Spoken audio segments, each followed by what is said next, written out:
참 예수님,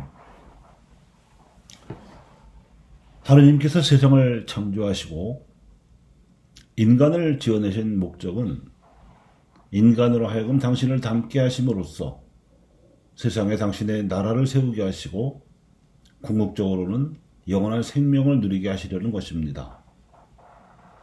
그래서 하느님께서는 아드님 예수 그리스도를 세상에 보내셨고 예수님께서는 하느님 아버지의 뜻에 따라 살아가심으로써 우리로 하여금 그분을 보면 하느님을 알 수 있게 하셨습니다.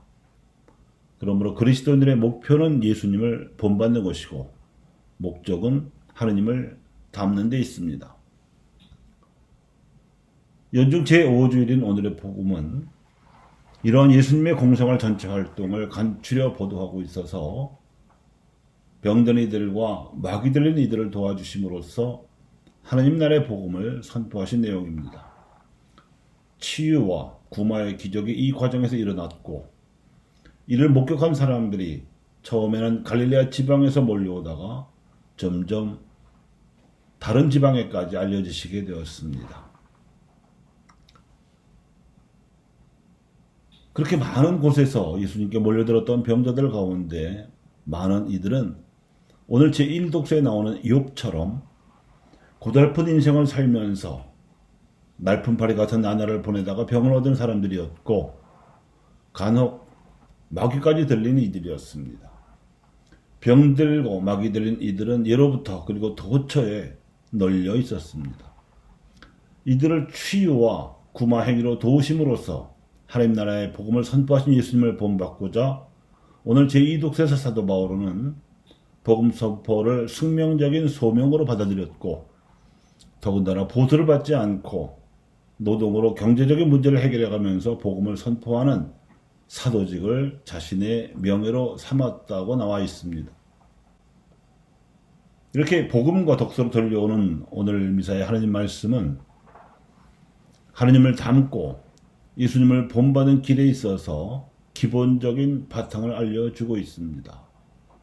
그것은 하나님 나라의 복음을 선포하는 목표를 확립하는 것, 병들고 마귀 들린 이를 돕는 치유와 구마의 사도적 활동을 비롯해서 이들처럼 관심과 도움이 필요한 모든 약자들에 대한 봉사활동을 실천하기, 이를 가능케 해주시는 성령의 이끄심을 받고 그에 순명하려는 영적인 지향을 두기, 게다가 가능하면 복음 선포 활동의 경제적 대가를 받지 않고 봉사함을 명예로 삼는 자부심 등입니다. 교회 역사가 진행되는 동안 교부들과 성인 성녀들은 이런 바탕 위에서 예수님의 삶을 본받고자 많은 노력을 했습니다. 특히 그 중에서도 아우구스티노가 두드러지죠. 그는 학술적 저술로뿐만 아니라 삶에 있어서도 수많은 후대 그리스도인들에게 스승으로 존경받을 만큼 자신의 삶에서도 치열한 노력을 기울인 교부입니다. 그의 뒤를 따른 이들 중에 토마스 아켄피스가 있습니다. 그는 유럽 중세 말기였던 15세기 초에 간행되어 제2차 바티칸 공회 이전까지 전 세계에서 성서 다음으로 많이 팔린 책으로 알려진 준주 성범을 내놓았는데 일반 평신도 그리스도인들로 하여금 이런 목표와 지향과 방식으로 살 수 있도록 자신의 수도 생활을 토대로 저술했습니다. 내적인 정신 생활에 대한 훈계와 성체 성사 신심으로 살아가기 위한 훈계가 그 중점입니다.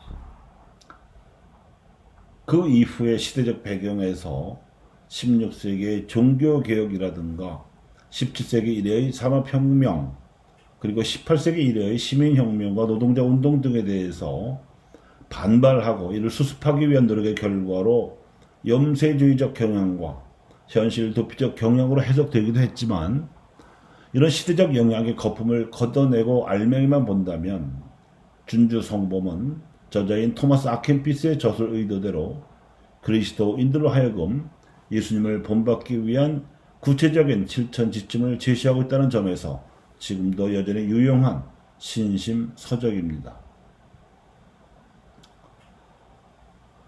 예수님의 삶을 본받고자 역시 아우구스티노의 뒤를 따른 이들 중에 얀센 코르넬리우스가 있는데 그도 적지 않은 영향을 후대에 미쳤습니다.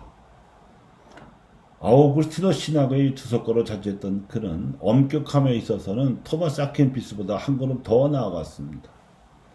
결국 인간이 원죄로 말미암아 타락했기 때문에 은총으로만 구원될 수 있다고 주장함으로써 교회로부터 단죄를 받았지만, 얀센의 엄격주의 사상을 지지하는 추종자들이 네덜란드와 프랑스에는 많이 퍼져나갔습니다.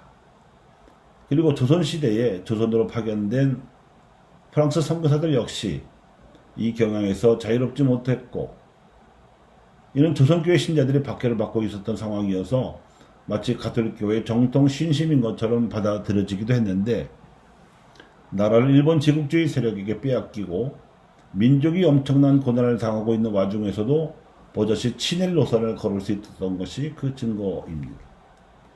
이는 공회가 끝난 지 반세기가 넘어가는 한국 가톨릭 교회 안에도 남아있어서 광복 후 민간과 군부에서 독재 정치를 자행하며 인간의 존엄성을 짓밟을 때에도 초연할 수 있었던 경향이 그 증거라고 할 수 있습니다. 예수님이나 사도 바오로라면 있을 수 없는 사정입니다. 아우구스티노가 지향했던 바를 오늘의 복음과 공예의 교리에 비추어 새롭게 펼치자면, 그것은 교회가 예수님께서 복음을 선포하신 바를 계승하고자 거행하는 성사의 영적인 뜻과 사회적 실천을 통하여 예수님을 본받는 것입니다.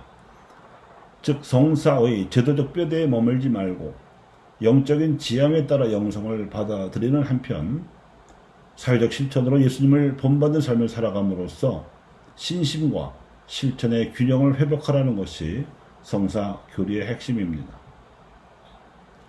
성사는 교회가 신자들에게 베푸는 전례입니다. 그리고 그 취지는 신자들로 하여금 예수님께서 베푸시는 은총을 얻어서 그분의 삶을 본받게 하기 위해서 거행하는 것입니다. 따라서 전례의 핵심은 성령으로 현존하시는 예수 그리스도의 주도권입니다.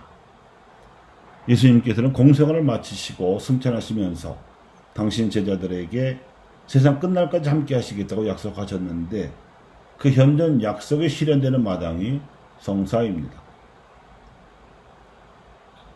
성사는 보이지 않게 은총을 베푸시는 성령을 신자들에게 보이게 드러내어주는 표지입니다.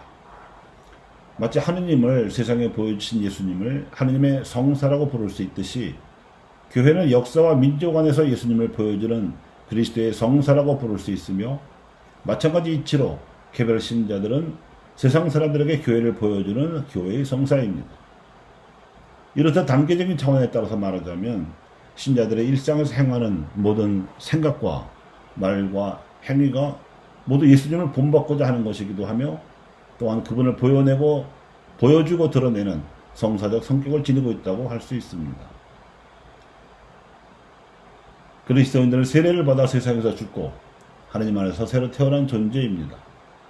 그래서 하느님의 자녀라고 불리워지며, 이때부터 탄생 때에 부여받은 영혼이 깨어나서 영적인 몸이 자라게 되는 것입니다.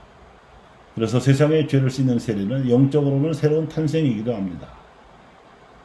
새로운 탄생의 흔적은 영혼에 새겨지게 되고, 이를 인호라고 합니다. 이 인호의 가시적 표시로서 세례의 명을 받습니다. 마귀는 이때부터 세례받은 그리스도인을 적으로 간주하고 공격 대상으로 삼습니다. 신자가 세례받기 전에는 없던 양심의 유혹을 느끼게 되는 것은 그 때문입니다. 그러나 세상의 죄를 씻고 그리스도께 향한 믿음을 고백한 그리스도인은 성령의 사람이 되었으므로 성령의 보호를 받습니다. 그리하여 정의로운 삶으로 인도되고 사랑을 실천하는 삶으로 나아감으로써 더욱더 자신이 하나님께로부터 선택되어 사랑받는 존재임을 깨닫게 됩니다. 이를 확인시켜주는 것이 기도입니다. 기도를 통해서 세례받은 그리스도인들은 하느님과 마치 송수신을 통해 메시지를 주고받듯이 영적인 기운을 청하고 또 받습니다. 만일 기도가 끊어지면 호흡이나 영양 공급이 멈춘 것처럼 영적인 몸이 더 이상 성장하지 못합니다. 그러므로 정의, 구현과 사랑, 실천, 그리고 기도, 이 세 가지가 세례성사의 영적 은총을 가시적으로 드러내는 사회적 실천입니다. 그런데 세례성사는 성체성사를 위하여 받는 것입니다. 그만큼 성체성사는 그리스도인의 삶에 있어서 중심이 됩니다. 예수님을 본받고자 세례를 받은 것이기 때문에 그분의 영적인 기운을 영성체를 통해 얻는 일은 영혼의 생기를 유지하는 데에 필수적입니다. 보이지 않는 예수님의 영적 기운을 가시적으로 보이도록 해주는 표지가 성체와 성혈입니다. 따라서 이 표지는 부활한 삶으로 나아가고 있음을 느끼게 해주는 표지가 되어줍니다. 그래서 성체 성사를 중심으로 한 절 생활 자체가 예수님의 마음을 영혼의 눈으로 보게 해줍니다. 예수님께서 오늘 복음에서 보여주신 대로 병드는 이들의 아픔을 공감하는 마음, 마귀 들린 이들의 괴로움을 가엾이 여기는 공감 능력이 성체 성사의 영적인 효과입니다. 공감 능력이 마비된다면 우리는 아무런 나눔이나 선행도 할 수 없게 됩니다. 신자들의 공감 능력에 따른 나눔과 선행을 도구로 해서 성령께서 아프거나 마귀 들린 이들의 영혼을 치유해 주시고 마귀도 쫓아내어 주십니다. 실로 치유와 구마 사도직의 필요 조건은 공감 능력 행사에 있으며 충분 조건은 이를 도구로 삼아 성령께서 일하시는 데 있습니다. 이렇게 해서 그들의 고통을 함께 나누고자 하는 행동으로 말미암아 사람들로부터 인정을 받아 사회적 신뢰를 얻을 수 있게 되는 것입니다. 그러므로 신앙생활에 있어서 하느님을 닮기로 한 목적 그리고 예수님을 본받고자 하는 목표를 분명히 해야 합니다. 목적도 목표도 없는 신앙생활은 그저 마음의 평화를 누리거나 하느님의 축복을 받게 해주는 요술이 될 수 없습니다. 결국 하느님을 닮겠다는 신심과 예수님을 본받으려는 실천이 균형과 조화를 이루어야 합니다. 이렇게 하여 개별 신자들의 삶과 신자 공동체의 활동 그리고 더 나아가서는 교회의 선교 활동이 사회적 신뢰를 얻음으로써 하느님 나라의 복음이 선포되는 성령의 역사가 펼쳐지게 되는 것입니다. 감사합니다.